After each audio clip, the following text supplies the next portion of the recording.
I'm Henry Hour, and I publish my global warming blog at warmglowblog.blogspot.com. This video is about our invisible energy. We'll illustrate how we use fossil fuels and emit CO2 without thinking too much about it.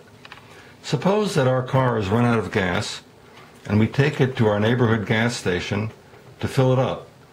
When we begin, it has an empty tank, and we take a black hose from the gas pump and fill up the tank, let's say with 15 gallons of gas, or approximately 57 liters.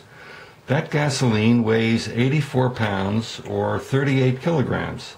So after we finished, the car is 84 pounds heavier than it was when the tank was empty. But of course, that gasoline is out of sight and out of mind. We've used a black hose to fill up the tank. We don't see the tank. We don't see the gasoline flowing into the tank through the hose. The tank is installed somewhere under the frame of the car, so the tank is invisible, and we don't see the contents of the tank for sure. So it truly is out of sight and out of mind. That 84 pounds of gasoline burns to form 260 pounds of carbon dioxide, or 118 kilograms. If that carbon dioxide was a liquid, it would occupy a space about 1 cubic yard, 1 cubic meter across. But of course, under ordinary conditions, CO2 is a gas, and if it was a pure gas, that 260 pounds would occupy a cube about 8 or 9 feet across, perhaps 3 meters on a side. However, the CO2 is not kept in this container. We don't drag it around in the car or on top of the car. It's emitted through the tailpipe and is dispersed into the atmosphere throughout the air. And under current conditions, CO2 is about 390 parts per million of air. In other words, if there was a million cubic feet of air, 390 cubic feet of that would be carbon dioxide gas.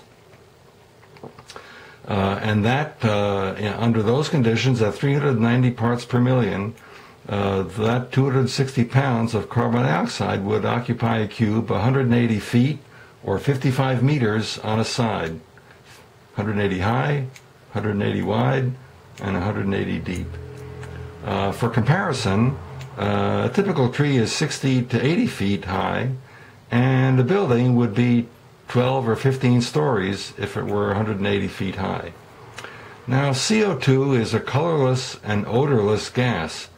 It's truly invisible. We don't notice that it's there. We can't smell it. We can't see it.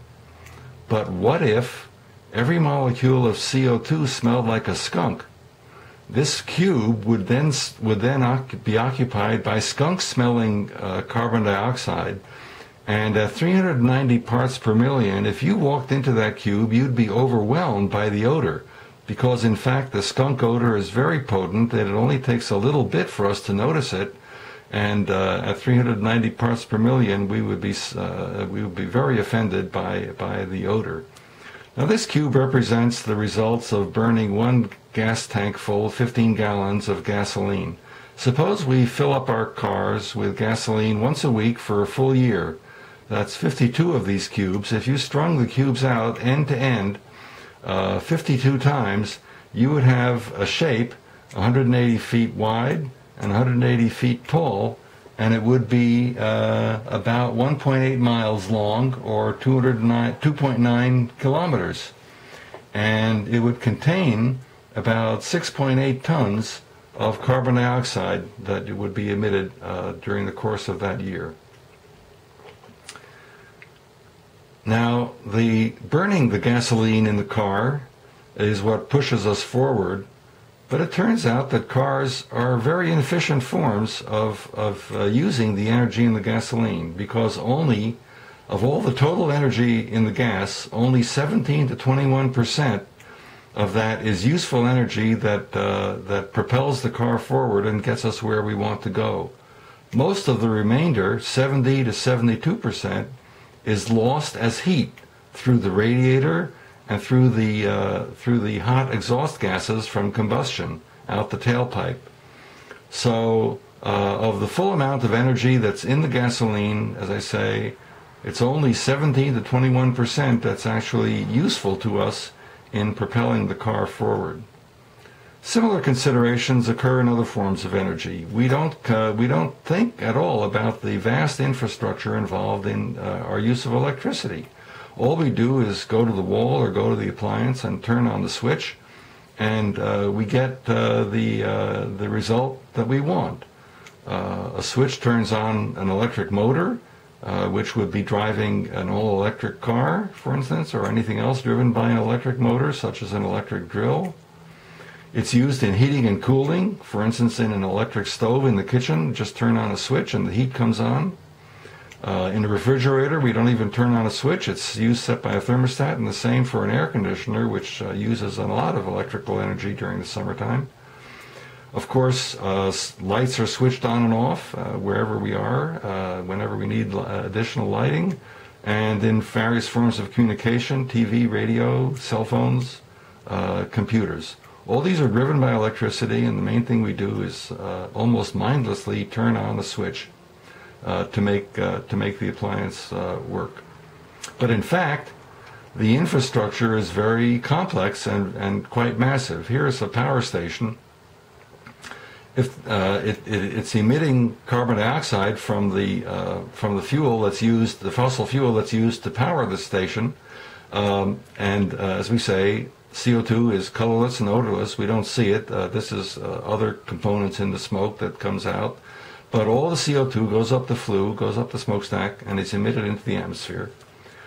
If we're burning coal in this power plant, it's the most inefficient of the fossil fuels because burning coal emits twice as much carbon dioxide per amount of energy that's produced than using other fuels such as natural gas. So coal is very inefficient in terms of greenhouse gas production. It's the most polluting, if you will, of the fossil fuels that's available for generating electricity. Natural gas is about twice as effective. And furthermore, the conversion of the energy in the coal to electricity typically is only at about 30% efficient, whereas burning natural gas, modern natural gas power plants are quite efficient. They're up to about 60%, sometimes more, efficient. So natural gas has a lot going for it. It emits much less CO2. And it's much more efficient in converting the energy of the natural gas into electricity. Now all the CO2 that we've been talking about that's produced by burning the fossil fuels enters the atmosphere. And this is a graph of the atmospheric concentration of carbon dioxide plotted from 1958 until the present year, 2012. And each dot is the reading in the month of May for that year. So in 1958, May of 1958, the concentration of CO2 in the atmosphere was less than 320 parts per million. And over the course of these years, it's progressed up to almost 397 parts per million by May of 2012. And this trend is foreseen to continue indefinitely. There's no efforts undertaken worldwide to limit the burning of fossil fuels. And as economies expand and populations expand, there is a vast demand for obtaining energy from continued use of fossil fuels. So this trend is likely to continue indefinitely unless worldwide measures are taken to prevent it. And this is important because carbon dioxide is a greenhouse gas. In this video, we've shown that we use fossil fuels in our daily activities almost mindlessly. They emit CO2 into the atmosphere. CO2 is out of sight and out of mind because it's odorless and colorless. And in future videos, we'll be talking about the greenhouse effect and the way that CO2 and greenhouse gases contribute to global warming.